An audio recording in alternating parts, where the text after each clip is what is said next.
Hello, everyone. My name is Shose Kessi, and I'm currently serving as the Dean of the Faculty of Humanities here at the University of Cape Town, and I'm also Associate Professor in the Department of Psychology.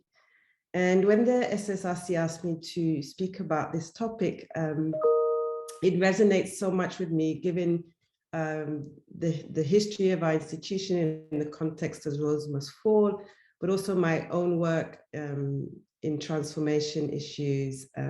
I previously served as Deputy Dean for Transformation and also was one of the co-founders of the Black Academic Caucus, which is a staff association at UCT, very involved in questions of transformation, whether it's the curriculum, research, and overall institutional culture of the institution. So I thought I would start with a brief historical background of the situation in higher education in South Africa in order to provide some context on how we've arrived at this juncture with Rhodes Must Fall and Fees Must Fall protests starting in 2015, and how these movements have challenged some of the fundamental questions that we are grappling with around transformation. So following the dismantling of apartheid in 1994, the South African government turned its attention towards transformation of higher education. And this involved the merger of the then 36 institutions into the current 26 higher education institutions, and the establishment of a number of bodies mandated to develop policy and practices for transformation. The proposed mergers nevertheless encountered resistance because of the historical institutional cultures, including the different racial and ethnic groups that these institutions were serving. So there were three different types of universities in South Africa during apartheid: the Afrikaans universities, the English universities, and the so-called Bush colleges. And Afrikaans and English universities were historically reserved for white students, whereas Bush colleges are historically Black universities. And these were established following the extension of University Education Act of 1959. And scholars have written about this and have illustrated how the Afrikaans universities were fashioned in the mold of the Volksuniversity and functioned as bastions of intellectual justification of apartheid. Afrikaans universities subscribed to intellectual traditions from continental Europe, whereas the English universities were emulating British institutions, describing themselves as Oxbridge in Africa, with a strong focus on liberal traditions. And then the historically Black universities were designed for African and colored students and were focused on vocational and professional training to prepare the Black population for positions reserved for them under apartheid policies. So despite this repressive apartheid planning and segregation, it's also from within these universities that many student protests against apartheid emerged. So Pan-African and Marxist critiques of Afrikaner nationalism and English liberalism were the focus of student organizing, which developed into resistances to institutional racism and the Eurocentric Knowledge Project, marked by the formation of the South African Student Organization, an organization of Black students who broke away from the National Union of South African Students. And many leaders of the anti-apartheid struggle were born out of student politics and organizing.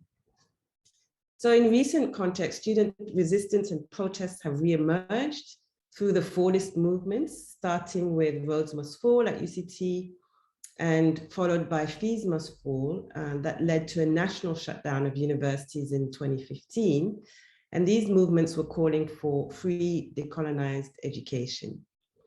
And these movements were centered on protests against structural, epistemic, and cultural questions, including the inaccessibility of fees, the Eurocentrism of the curriculum, and the alienating institutional culture, mostly of historically white institutions, all of which impact on access, belonging, and well-being.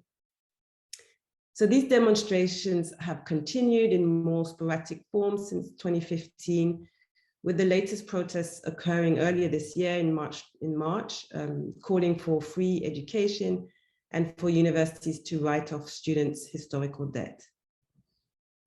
So rethinking the canon has been a central aspect of these protests. And I think there are three key areas that are important in this regard. The first is curriculum change, secondly, epistemic justice, and thirdly, institutional culture. And I'm going to say a little bit about those three areas. So in terms of, and particularly how we've tried to bring about change at UCT in those three areas. So in terms of curriculum change, the university set up a curriculum change working group in 2016. So immediately following the World's Most Full protests and as a response to the demands that were being made. And this working group is a university-wide committee whose terms of reference were to design a framework for the process of curriculum change. And the group engaged in a university-wide consultation touching on questions such as who and what is represented in the curriculum, is there a social justice agenda, is there a Pan-African agenda, how to change the curriculum. And I think these conversations have sparked really important debates about the absence of Black or African thought in the curriculum, the absence of Southern perspectives in general. And as a result, many departments, I'm speaking now from a humanities perspective, many departments have completely revamped their course offerings. And of course, some have not. And I think this often depends on who the scholars are, and also sometimes the nature of the discipline. So, you know, anthropology has a long history of critical engagement, particularly because it's such a colonial type of discipline, and they've put in a lot of effort to change their curriculum, whereas a department like music, for instance, hasn't. And I think resistance to these changes is also often disguised through claims to academic freedom.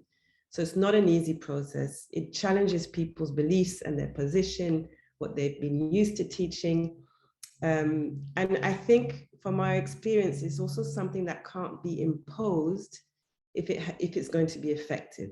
It requires buy-in for it to be beneficial to our students. So in our faculty, we're also working towards establishing a compulsory university-wide course for undergraduate students generally on conceptions and representations of Africa.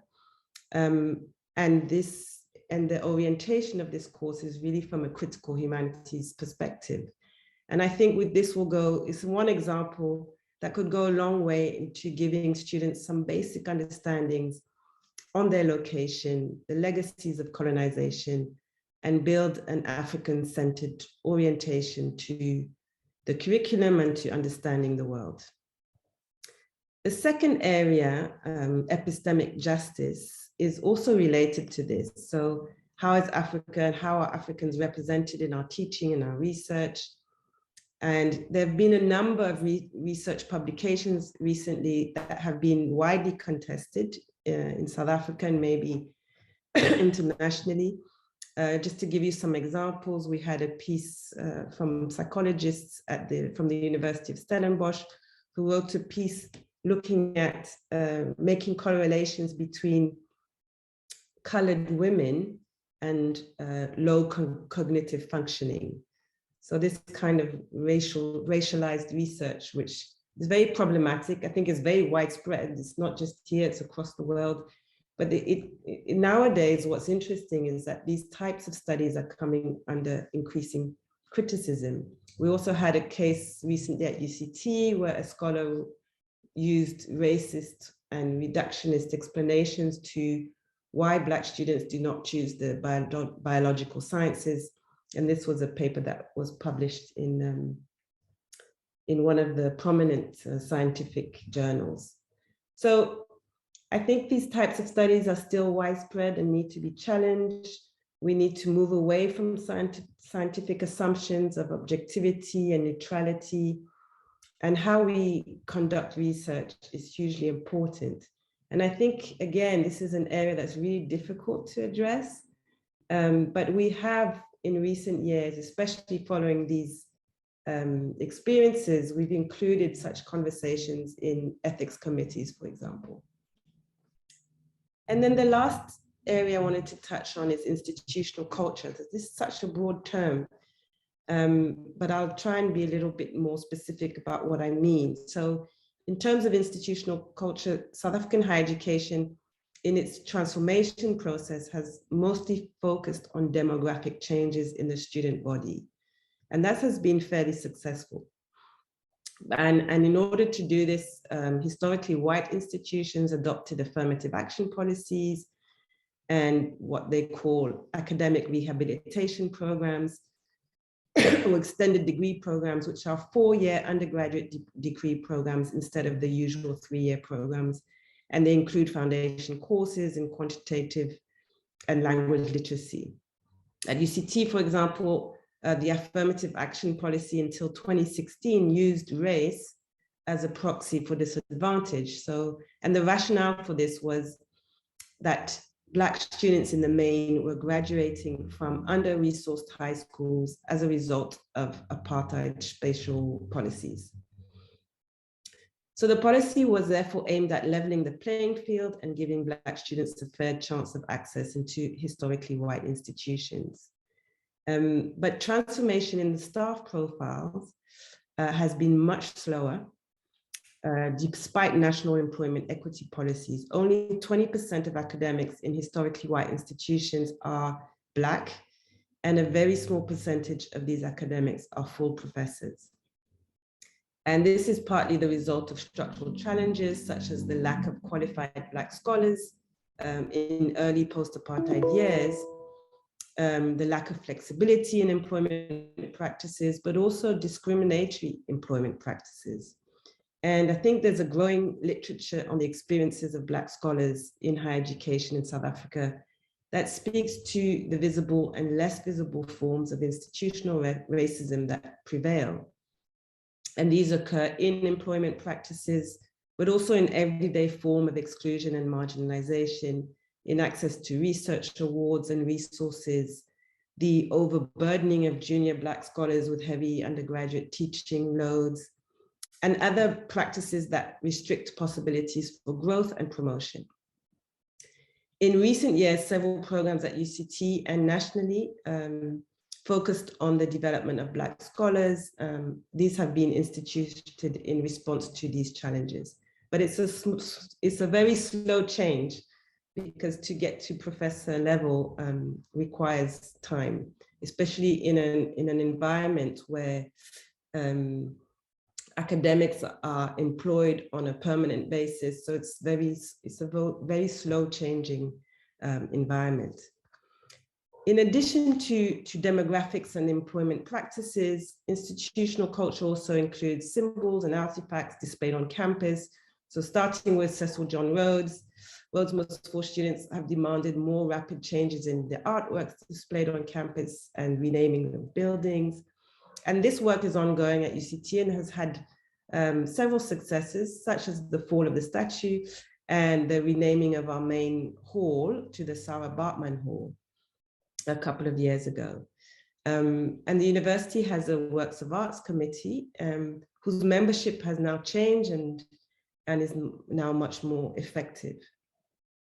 So these are just some examples, and maybe I should just end by saying, I think that these 3 areas obviously intersect. We can't be successful in changing the curriculum or the institutional culture if we can't change the profile of the demographic profile of staff, and vice versa. So we can't also attract Black scholars unless these things are also, institutional culture is changing and the curriculum is changing. Thank you very much for listening. I'm going to leave it there, and I hope it's provided some insights into what we are grappling with here in South Africa.